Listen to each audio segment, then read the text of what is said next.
Hello, YouTubers. This is Hope and Healing Homestead.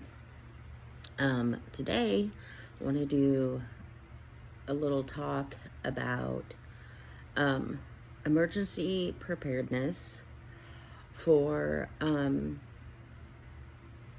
unexpected babies. This obviously has hit home for us. Now, granted, we are foster parents, so we do tend to stay a little more prepared for that than the average household. But I wanted to talk to you about some of the things that we just have on hand at all times. A crib and a crib mattress all the time, a high chair, and a baby swing all the time. And that is just a staple. I do not keep baby formula because, number one, it could go bad.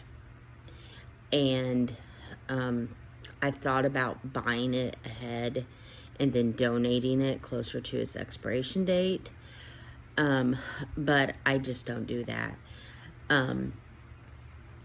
In this particular, I keep, crib sheets, and I have a little bit of baby clothing that I keep for both genders and sizes. I do keep a few cloth diapers on hand, and I always have baby wipes.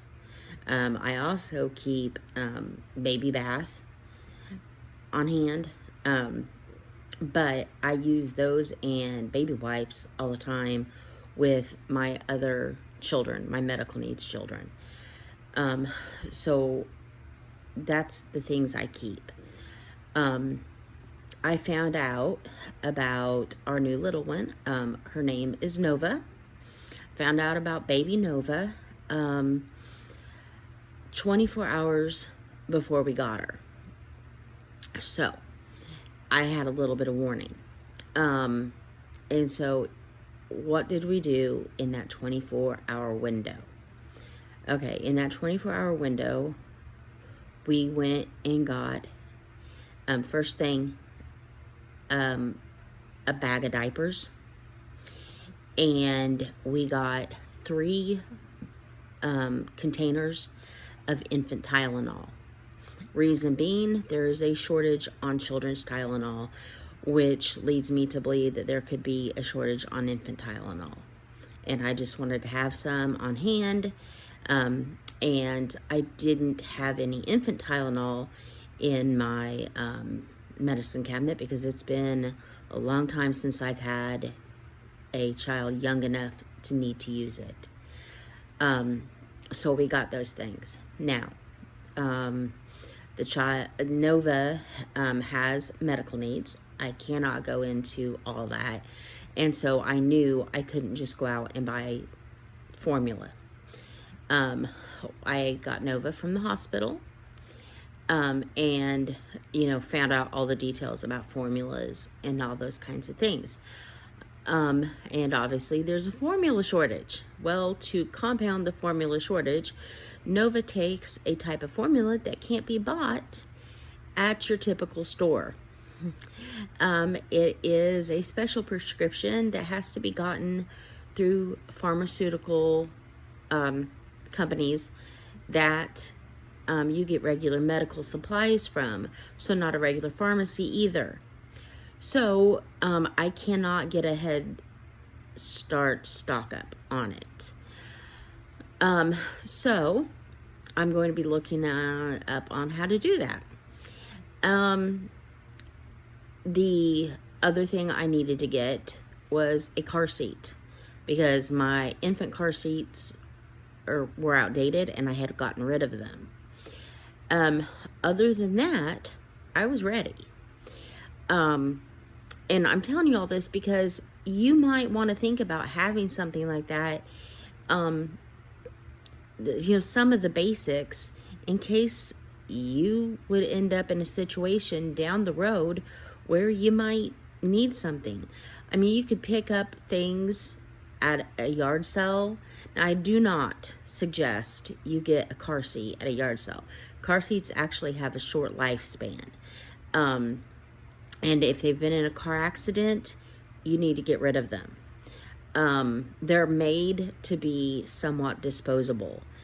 Not too many people realize that, especially the infant carrier types. But you might want to consider, especially for, the crib, that kind of thing, you might want to consider having at least a pack and play so that you have somewhere to have a baby sleep safely. And be ready in case a baby comes. I do have baby bottles. I do have all those types of things that I keep because I don't know when I'll have a child who might need them. And so, I mean, I'm pretty much good to go. But, having those things on hand might be helpful. Something to think about at least. And that also helps you out with like toddler supplies, that kind of thing. In the days to come, we're going to have more and more people with the homeless situation, needing people to help take in their infants and their toddlers. And I think more and more people are going to spur of the moment have these situations come upon them. Ours is a little different because of medical needs, but it's something for you to think about, and something for you to think about, what would you need? It doesn't hurt to have some of these things. We keep, our crib folded up, put away until we need it, and then we get it out. We've had it for a long time. It's, not something that, it's not used all the time, but when we need it, it's nice to have it. And like I said, a pack and play is small, very portable, and it might be something for you guys to consider having.